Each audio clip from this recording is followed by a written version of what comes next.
এতটা পরিমাণ জুসি আর cheesy chicken sandwich যদি ব্রেকফাস্ট অথবা বাচ্চাদের টিফিনে থাকে তাহলে আর কোনো কিছুরই দরকার পড়বে না। কিন্তু একটা প্যানে দিয়ে দিতে হবে 2 টেবিল চামচ তেল। তেলটা গরম হয়ে আসলে কিছুটা রসুন কুচি দিয়ে রসুনটাকে হালকা করে ভেজে নেব।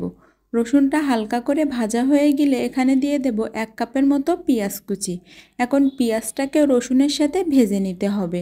পেঁয়াজটা হালকা একটু ভাজা হয়ে গেলে ঝালের জন্য দিয়ে দেব অল্প একটু কাঁচামরিচ কুচি। কাঁচামরিচটাও পেঁয়াজ রসুনের সাথে হালকা একটু ভেজে নিয়ে এখন এখানে দেব আগে থেকে গ্রেট করা কিছুটা গাজর।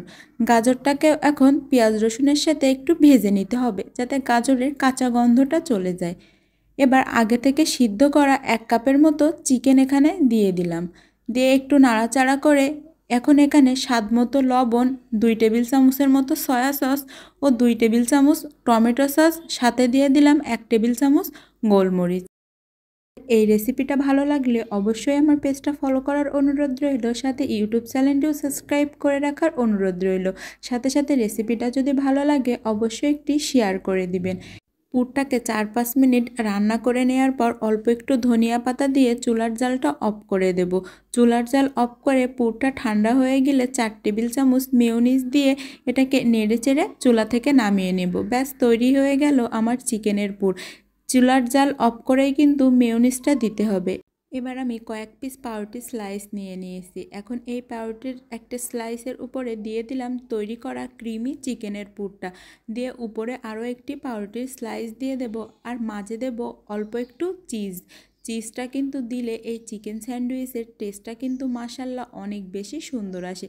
আর হাতের কাছে যদি চিজটা না থাকে তাহলে এটা আপনি স্কিপও করতে পারেন, কোনো সমস্যা হবে না। এভাবে আমি সব চিকেন স্যান্ডউইচগুলো তৈরি করে নেব। তারপরে একটি প্যানে 2 টেবিল চামচ বাটার দিয়ে বাটারটাকে ভালোভাবে গরম করে নেব। বাটারটা যখন গরম হয়ে আসবে তখন দিয়ে দেব তৈরি করা স্যান্ডউইচ। এখন এপাশ ওপাশ 4-5 মিনিট করে ভেজে নিলেই তৈরি হয়ে যাবে আমার চিজি চিকেন স্যান্ডউইচ। বাচ্চাদের টিফিন অথবা সকালের ব্রেকফাস্ট, বিকালের নাস্তায় ঝটপট কোনো নাস্তার আইটেম তৈরি করতে চাইলে আজকের এই চিকেন স্যান্ডউইচটা কিন্তু বেস্ট একটি অপশান হতে পারে। এভাবে তৈরি করার পর আমার বাসার সবাই খেয়ে তো অনেক বেশি প্রশংসা করছিল আর খেতেও মাশাআল্লাহ অনেক বেশি মজাদার হয়েছিল। ভিতরটা যেরকম জুসি, উপরটা ততটাই বেশি ক্রিস্পি হয়েছিল।